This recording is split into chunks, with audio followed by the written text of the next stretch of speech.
যার একাধিক বিয়ে করার সামর্থ্য আছে সে যদি না করে সেটাই তার জন্য গুনার কাজ। জি, এই কথাগুলো বলার সাহস পায় না অনেকে, এই কথাগুলো বলার সাহস হয় না, আলেমদেরই হয় না। দুইটা বিয়ে করলে মানুষ আবার কি মনে করবে, আমার মনে হয় চরিত্রের সমস্যা ইত্যাদি ইত্যাদি। আরে বোকা, তাহলে কোরআনের মধ্যে 4টা বিয়ের কথা আসলো কেন? আল্লাহ পাক কি এমনি এমনি আয়াত নাযিল করলেন নাকি? আল্লাহ পাক খুব ভালো করেই জানেন ছেলেদের চেয়ে মেয়েদের সংখ্যা বেশি হবে, অনেক ছেলে মারা যাবে, মেয়েরা সমাজে বেঁচে থাকবে। কত অসংখ্য এতিম মেয়ে সমাজে পড়ে আছে, অসংখ্য বিধবা মেয়ে সমাজে পড়ে আছে।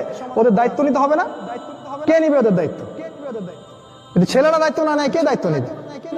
ওই মেয়েগুলা কি সমাজের প্রজাপতি হয়ে থাকবে? ওরা কি পতিতালয় সম্পত্তি হবে? ওদের অধিকার নাই?